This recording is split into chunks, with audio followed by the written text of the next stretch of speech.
सलीम मीसुम को पकड़कर घर ले आए। रात के 2:30 बजे घर का दरवाजा खुला हुआ था, जबकि बाकी लोग अपने अपने कमरों में सो रहे थे।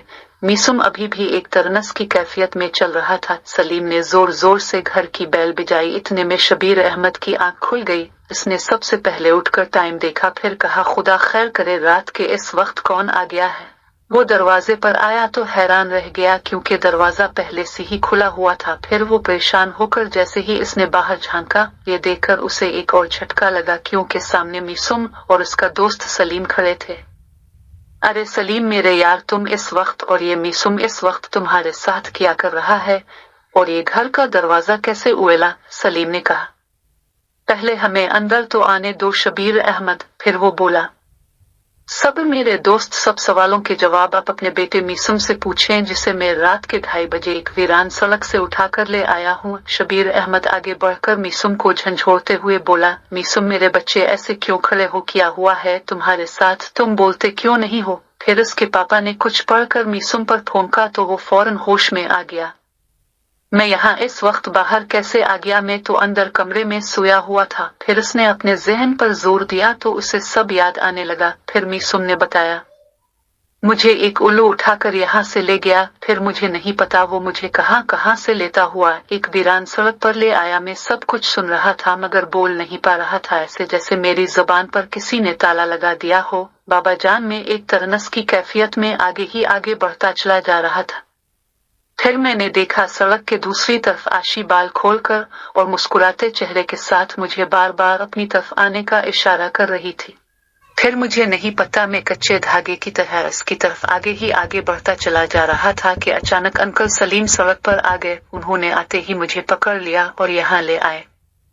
शबीर अहमद ने कहा, तुम बैठो मीसुम, इस मसले का हल सोचते हैं। पहले मैं सलीम को सारी सूरत हाल बता दूं। फिर शबीर अहमद ने जंगल से लेकर होने वाले अब तक के तमाम हालात गोश गुजार कर दिए, जिसे सुनकर सलीम के भी रूंगटे खड़े हो गए। सलीम ने कहा, कल हम इस मसला के लिए किसी से राब्ता करेंगे। अभी आप लोग आराम करें, मैं भी कुछ देर के बाद सुबह की अजान के वक्त यहाँ से निकलूंगा, क्योंकि जो हालात आप लोगों ने बताए हैं इससे तो मैं भी काफी डर गया हूँ। कहीं वो डाइम मेरे रास्ते में ना आ जाए। ये कहते हुए सलीम साहब खिलखिलाकर हंस पड़े।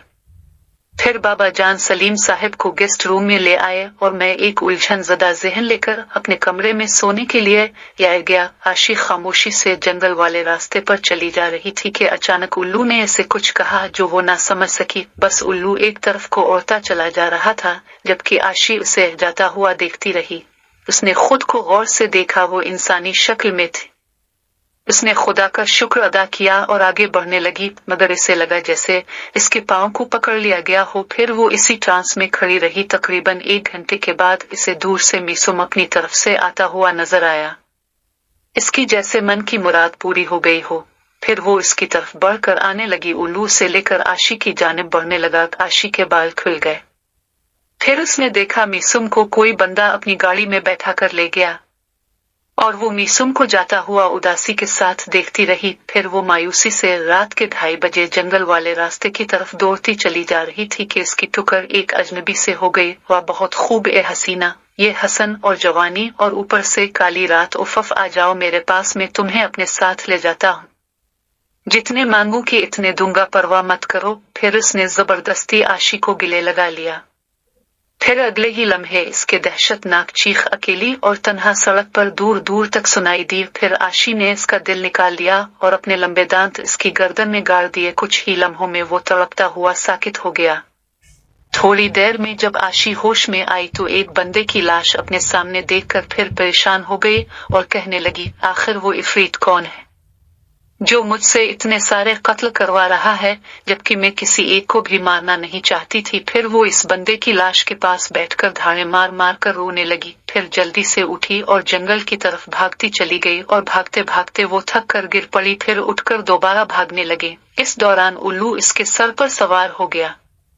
इसने गुस्से से धाड़ कर कहा, मुझे पता है तुम छेमी हो या छेमी की बदरू हो। मुझे एक बार अगर तुम मिल जाओ तो मैं तुम्हारे टूटे टूटे कर दूं। मैं तुमसे शदीद नफरत करती हूँ ए डायना, काश मैं तुम्हारी बेटी ना होती। फिर वो फूट फूट कर रोने लगी।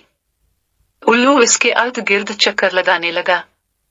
मगर आशी ने नफरत से मुंह दूसरी तरफ फेर लिया। थाने में इंस्पेक्टर राहत अली सरपौरी बैठा था, जहां एक लड़की ने रात को 12 खवातीन और 2 अहलकारों के दिल निकाल लिए थे। फिर उनकी गर्दन पर दांतों के निशान भी पाए गए थे। कत्ल की इस लज्जा खेज दास्तान को जानने के लिए पुलिस और फौज के अलावा बहुत बड़ी तादाद में मीडिया के अफराद भी आए हुए थे, जो ये जानना चाह रहे थे कि आखिर इतने सारे कत्ल एक अकेली लड़की कैसे कर सकती है, जबकि वो कैद में भी हो। इसी एक बात को लेकर सब लोग शोर मचा रहे थे और इंस्पेक्टर राहत अली टेंशन ज़दा होकर सर पकड़े बैठे थे, क्योंकि इसके पास किसी के सवालों का कोई जवाब नहीं था। फिर अचानक मजमा को चीरता हुआ फराज आगे आया और आकर कहने लगा, मेरे पास सबके सवालों का जवाब है। ये लोग फराज को मिलकर देखने लगे। फिर एक मीडिया पर्सन आगे आए और पूछा, जी आपका क्या नाम है और आप इस मुजरिमा लड़की के बारे में क्या जानते हैं? मेरा नाम फराज है। वो लड़की आशी बदकिस्मती से मेरी कजिन, और उसकी हकीकत यह है कि वो एक डाइन है और डाइन की बेटी भी है। फराज की बात सुनकर सब लोग हैरान और परेशान होकर उसे देखने लगे। फिर तमाम मीडिया पर्सन ने इसे चारों तरफ से घेर लिया। फिर तमाम मीडिया वालों ने फराज को मुकम्मल तौर पर अपने घेरे में घेर ले लिया और इससे मुख्तलिफ किस्म के सवालात करने लगे। फराज उनके सवालों के जवाब बहुत खुद एतमादी के साथ देने लगा। फिर उसने मीडिया के सामने खुलकर बताया कि आशी की माँ कैसी थी।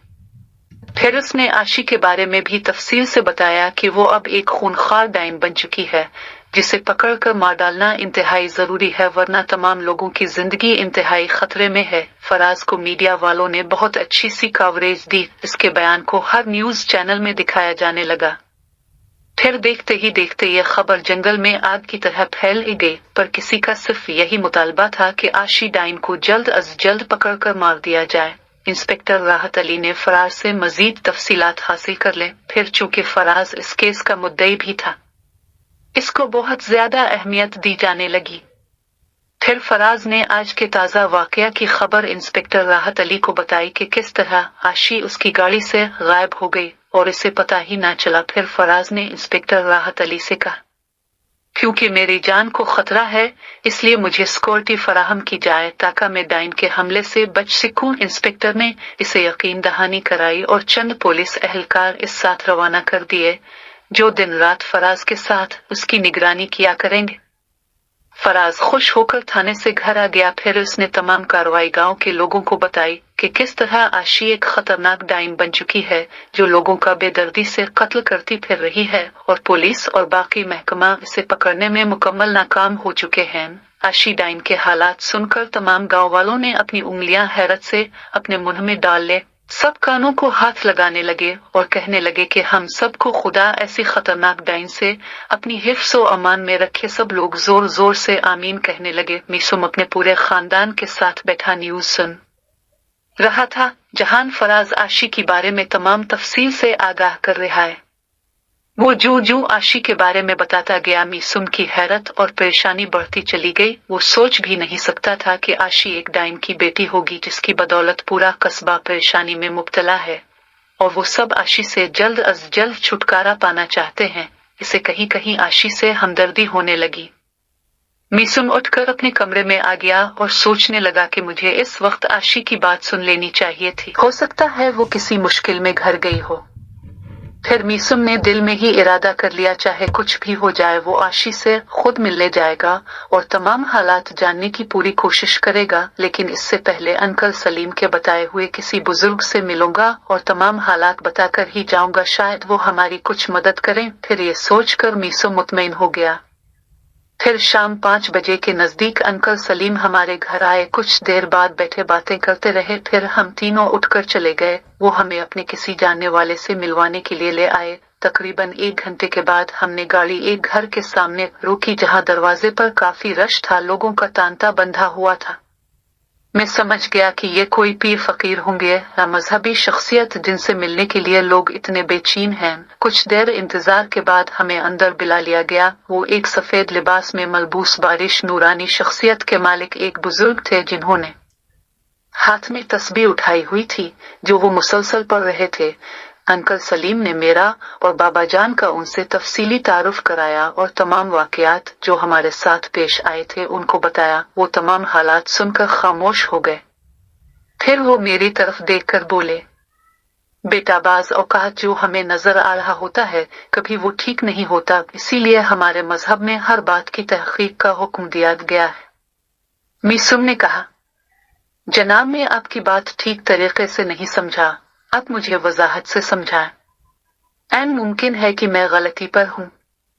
फिर पीर साहिब ने मुझे देखते हुए कहा, अभी मुझे सिर्फ इतना ही हुक्म है कि कोई है जिसे हमारी मदद की जरूरत है, इसीलिए आप वो मदद फराहम कर सकते हैं अगर आप समझी। पीर साहिब ने मीसुम को मुखातिब करते हुए कहा, अभी आपके लिए सिर्फ चंद हिदायत हैं, पहले जाकर तहकीक से काम लो, हकायक को समझने की कोशिश करो, फिर इससे मिलकर उसके मसाइल हल करो। मीसुम को पीर साहिब के बाद अब कुछ समझ आने लगी। फिर मीसुम ने पीर साहिब से पूछा, इस राह में बहुत ज्यादा खतरात हैं, मैं इन खतरों से खुद को कैसे महफूज रख सकता हूँ? पीर साहिब ने फरमाया, बेटा, हम मुसलमानों के पास अल्लाह पाक की अजीम किताब मौजूद है जो कदम कदम पर हमारी हिफाजत करती है, अगर हम इसका ठीक वक्त और ठीक जगह पे इस्तेमाल करें। फिर मीसुम ने कहा, मैं आपकी बात समझ रहा हूँ, इंशाअल्लाह अब मैं मामलात की तह तक जाऊंगा, अगर कोई इसमें बेकसूर है तो फिर मैं पूरी कोशिश करूंगा इसकी भरपूर मदद करने की। फिर पीर साहिब ने मीसुम को दाद दी और कहा, खुदा आपका हामी और नासिर हो मेरे बच्चे, बाज औकात आंखों देखा भी सच नहीं होता। मीसुम ने कहा, बेशक जनाब, आप ठीक कह रहे हैं, मैं आइंदा एहतियात करूंगा। कुछ देर हम पीर साहिब के साथ बैठे रहे, फिर बाद में हम रुखसती लेकर घर वापस आ गए। सलीम साहिब और बाबा जान को ड्रॉप करने के बाद मैंने अपनी गाड़ी जंगल वाले रास्ते की तरफ मोड़ ली, इस सोच और यकीन के साथ कि इस बार मैं आशी से इसके हालात जानने की पूरी कोशिश करूंगा कि असल में इसके साथ हुआ क्या है, वो क्यों डाइन बन गई है। मैं गाड़ी तेजी के साथ जंगल की तरफ भगता हुआ चला जा रहा था कि अचानक मुझे एहसास हुआ कि कोई है जो मुसलसल मेरा पीछा कर रहा है। जब मैंने बैक मिरर से झांक कर देखा तो वो पुलिस की गाड़ी थी जो मेरे पीछे पीछे जंगल में चली आ रही थी।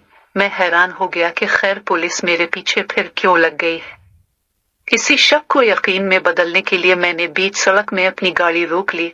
इस दौरान पुलिस की वैन भी मेरे नजदीक पहुंच गई। पुलिस की वैन गाड़ी से इंस्पेक्टर राहत अली बाबर निकले, फिर मुझसे कहने लगे, क्या आप इसी डाइन लड़की के पीछे जा रहे थे, जंगल में जो इतने सारे लोगों का खून करके जेल से भाग चुकी है?